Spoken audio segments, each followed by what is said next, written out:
못하고 있습니다. 그리고 아까 우리 김 교수님이 말씀하셨던 내용들이 굉장히 제가 이제 왜냐하면 이 인권을 이렇게 전공으로 하는 사람들한테는 굉장히 이제 아주 첨예하고 아주 이렇게 민감한 주제인데 일단 이 안에 들어와서 인권을 이렇게 공부하고 연구하면 그런 식의 어떤 그 비판적인 담론들 갖다 일단 관로 속에 넣어놓고 그냥 이제 아주 테크니컬하게 인권만 이야기하는 경향이 많거든요. 그런데 이제 근본적인 이야기를 이렇게 해주시고 하니까 굉장히 신선하게 이렇게 듣고 이런 이야기를 인권 전공하는 사람들도 늘상 이렇게 계속 리마인드 받으면서 이렇게 우리가 해야 된다라고 하는 생각을 하게 됐습니다. 실제로 저는 항상 학생들한테 이렇게 강조하지만 인권이 모든 정치, 사회 정책의 어떤 대체물이 되지 못한다. 그리고 인권은 해리포터가 들고 흔드는 마법의 지팡이가 아니다. 그리고 인권이 민주적인 어떤 시민성이라든지 민주적인 의사결정이라든지 이런 것의 대체물이 될 수는 없다. 심지어는 그 제레미 월드론이라고 하는 그 인권학자, 제가 보기에는요, 진짜 제대로 된 인권론자나 인권학 전문가들은 인권에 대해서 그렇게 약간 속류적인 어떤 기대감이나 만병통치약처럼 생각하는 경우는 오히려 적은 것 같아요. 월드론 같은 사람이 이런 말까지 했어요. 친근한 인간관계에서 권리를 이야기한다면 이미 그 관계에는 문제가 생긴 거다. 그러니까 이제 사실 그 인권이라고 하는 게 굉장히 특수한 조건에서 특수한 어떤 사회계약론적인 어떤 그런 그 콘텍스트를 잘 보고 활용해야 어떤 경우에 인권을 이야기하면 좋은가라고 하는 것을 판별할 수 있는 능력도 인권학습에서 굉장히 중요한 이야기인 것 같은데 어쩌다가 인권이 모든 문제를 갖다 그냥 이렇게 만병통치약처럼 이렇게 받아들여주고 있는 그런 식의 트렌드도 약간 걱정스럽긴 해요, 사실. 자, 그러면 오늘 제가 이렇게 준비한 내용 금방 말씀드리겠습니다. 이제 일종의 현재 전 세계 인구가 벌써 10% 이상이 60세 이상인 것으로 이렇게 통계가 나오더라고요, 유엔에서. 그리고 이제 한국에서도 지금 2020년 현재 65세 이상 고령 인구가 15.7%, 앞으로 4년 내로 20%를 넘을 거라고 이렇게 예측하고 계십니다. 그 다음에 이제 2020년에 조금만 올려주시겠어요? 여기 안 움직입니다. 네, 됐습니다. 2020년에 이제 작년에 가구주 연령이 65세 이상인 고령자 가구가 거의 4분의 1 정도, 그리고 이제 조만간 50% 정도가 고령자 가구가 될 것으로 전망이 된다고 합니다. 그리고 19년에 나온 어떤 보건부에서 했던 사회조사를 보니까 19세 이상 성인 중에서 인권 침해 가장 많이 받는 집단이 노인이라고 이제 생각하셨던 분들이 13%가 되시더라고요. 그리고 최근에 나온 조사가 바로 여기 국가인권위원회에서 국민인권의식조사 2020을 이렇게 얼마 전에 발표를 하셨는데 거기 보니까 차별 대상 13개 집단 중에서 노인이 6위로 나타났어요. 그래서 그만큼 차별 많이 받고 계시는 대상이다라고 하는. 자, 그 다음에 좀 올려주십시오. 그리고 이제 국제적으로 이제 더 올려주시죠. 쭉. 노인들에게 공통적으로 나타나는 문제들이요. 예를 들면 차별의 문제. 근데 이제 연령에 따른 차별은 특히 여타 차별들과 연계돼서 발생하는 경우가 많다고 하죠. 그래서 젠더라든지 장애 여부라든지 건강 조건이라든지 사회경제적 상황 같은 게 연령하고 이렇게 엉기면서 복합적인 차별이 나타난다고 합니다. 그 다음에 이제 빈곤 문제, 다 아시다시피 노인 빈곤, 초고령 사회로 갈수록 더 심각해질 가능성이 있고, 제가 얼마 전에 우연히 일본에서 온 뉴스를 보니까 어떤 시장에 일본 사람들이 잘 먹는 그 콩사반을 파는 가게 앞에 어떤 노인분이 와서 콩을 5알만 팔 수 있느냐라고 물었대요. 내가 지금 가지고 있는 이 돈이 콩을 먹고 싶긴 한데 콩알을 5개만 줄 수 있느냐. 이렇게 그걸 갖다가 어떤 특파원이 한국 기자가 그걸 보고 이제 기사를 썼더라고요. 일본의 어떤 노인 빈곤의 명함이라고 해서. 그래서 그런 식의 소득 불안정이나 에너지 빈곤. 작년에 에너지 시민연대라고 하는 단체에서 전국에 에너지 빈곤층 가구를 300가구를 이렇게 랜덤으로 뽑아서 조사를 한 경우가 있는데 그중에 82%가 노인층이었어요. 그리고 요즘 같은 세상에 겨울에 그 연탄을 못 대서 그냥 이렇게 찬방에서 그냥 주무시는 노인들이 그렇게 많으시다라고 하는 발표가 난 적도 있습니다. 주거, 영양, 만성 기저질환 이런 문제들. 그다음에 이제 노인이 가구의 주 경제활동 책임자인 경우도 다수고요. 그리고 이제 폭력과 학대 대상, 신체적, 정신적, 감정적, 성적 학대 피해 굉장히 받기 쉽다는 게 국내뿐만이 아니라 전 세계적으로도 나오고 있습니다.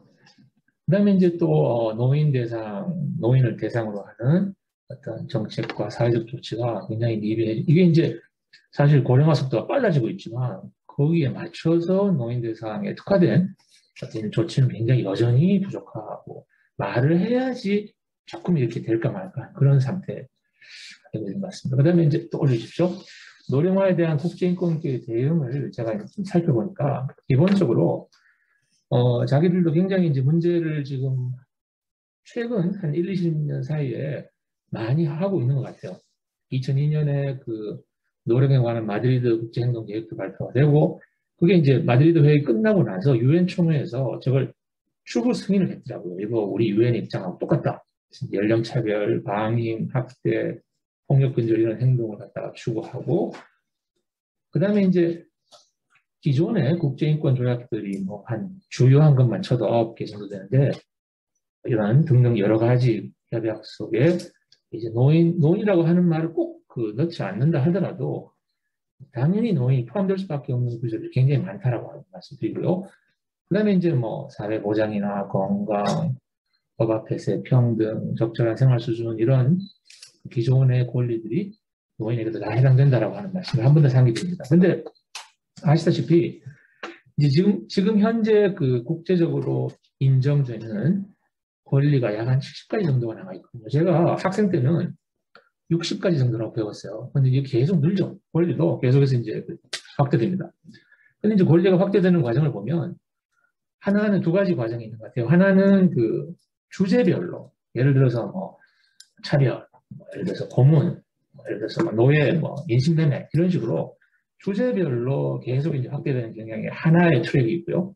또 하나는 특수한 어떤 집단별로 포커스를 갖다가 집단에 맞춰서 이렇게 예를 들면 79년에 여성 차별철폐, 89년에 아동, 2006년에 장애인, 또 2007년에 이주민, 또 그다음에 요즘은 토착민 이런 식으로 이제 특수한 어떤 그 집단에 포커스를 맞추어서 이렇게 발전. 그 두 가지가 주제별로, 집단별로 이렇게 교차되면서 발전하고 있는데 제가 보기에는 지금 노인 인권의 문제가 이 집단별로 포커스를 맞춰서 노인 인권이라고 하는 이런 식의 그 어떤 하나의 최성적인 집단별 권리 영역으로 발전되느냐 마느냐 하는 딱 그 경계선에 있는 것 같아요. 그래서 이제 한쪽에서는 자꾸 집단별로 자꾸 가지를 뻗치기보다는 기존의 권리들을 활용해서 노인 집단에 이렇게 적용시킬 수 있는 창의적인 어떤 정책이 더 필요하다라고 보는 분들도 있고 또 한쪽에서는 무슨 소리냐 여성, 아동, 장애인처럼 노인분들도 완전히 새롭게 하나의 포커스를 확실히 설정해서 집단별 노인 인권으로 발전시키자라고 하는 그 입장이 지금 이렇게 열심히 논쟁을 하고 있는 것 같습니다. 노인 인권에 대한 기본 전제 뭐 몇 가지 말씀드리면 아시다시피 노인이라도 동질적 집단이 아닌 거죠. 나이에 따라서 그 안에서 차이가 많고 성별 간 차이 굉장히 크고 경제사회적 지위 굉장히 크고 뭐 이런 거죠. 그 다음에 이제 노인 인권 보호에 대해서 국가 단위에서 각국별로 새로운 정책 초점을 각국의 사정에 맞춰서 설정하는 추세가 있는 것 같아요. 어떤 나라에서는 평등과 반차별에 더 초점을 두는 경우도 있고 고용에서 아까 우리 최 교수님 말씀하셨던 것처럼 이제 남녀에 따라서 이렇게 고용의 임금의 격차 같은 문제, 그다음에 또 뭐 연금 개혁이라든지 연금 수혜 범위 확대 같은 이런 문제에 초점을 맞추는 날도 있고 그런 것 같습니다. 그리고 이제 조금 더 올려주세요. 제가 요즘 관심 갖고 있는 부분이기도 한데요. 기후위기 또 생태붕괴 이런 시대를 맞아서 특히 이제 노인분들하고 딱 유엔에서 이렇게 걱정하시는 몇몇 그룹들이 있는데 그중에 항상 빠지지 않고 나오는 그룹이 노인분들입니다. 그래서 이 기후위기 시대에 이 노인들의 인권 기반이 굉장히 더 심하게 약화되고 악화될 우려가 굉장히 있다라고 말씀드리고요. 그 다음에 이제 노인 인권 정책에서 특히 유념해야 될 부분을 제가 국제적으로 나와 있는 몇 가지 공통 분모들을 말씀을 좀 드릴게요. 첫 번째는 국제인권 규범하고 국내 조치가 선순환으로 연동돼야 된다라고 하는 걸 굉장히 강조하시더라고요. 두 번째로는 특히 여성 노인에 대한 폭력과 학대를 이제 많이 강조를 하시는 경향이 있고, 세 번째로는 저는 이런 문제가 한국에만 있는 줄 알았는데 전 세계적으로 이 노인을 대상으로 한 금융사기나 재산 편취나 연금을 전용한다라든지 이런 식의 재정적, 이걸 파이낸셜 헤러스먼트라, 재정적 학대라고 하는 게 굉장히 중요한 문제가 되고 있다고 합니다. 그래서 이런 문제도 인권에서 많이 이야기를 한다라고 하는 걸 이번에 제가 발견하게 됐습니다.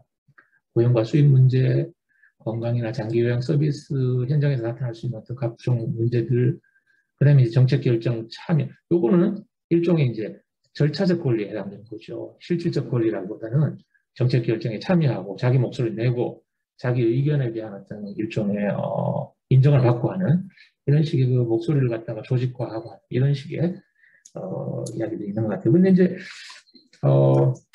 실제로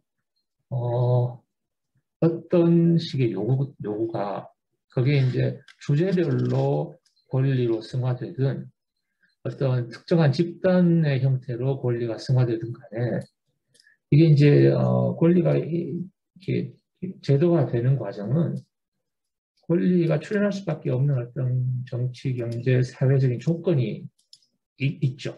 그 조건에서 이제 똑같은 어떤 고통이나 뭐 결핍이나 뭐 부재나 또는 각종 어떤 요구사항이 있어도 거시적인 어떤 조건이 형성되지 않으면 그게 이야기가 나오기 힘들어요.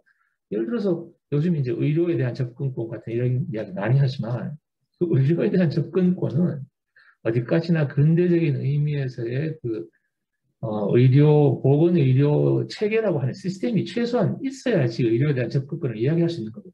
그러니까 이제 이런 식의 어떤 권리의 조건이라고 하는 측면에서 보면 확실히 노인 인권을 이야기할 수 있는 어떤 조건은 지금 형성되는 것 같아요. 인구학적인 변동도 그렇고 이분들이 이렇게 앞으로 굉장히 오랫동안 이분들의 자녀 수명을 생각하면 굉장히 큰 어떤 일종의 숨겨져 있던 넓은 의미에서의 이익이 사회적인 대중의 어떤 공감으로 이어질 가능성이 높아졌다라고 하면 그 권리 형성의 조건성이라고 하는 측면에서는 굉장히 지금 이렇게 성숙된 단계에 도달했다는 것은 개인적으로 판단이 드는 것 같아요. 자, 마지막으로 제가 결론 내겠습니다.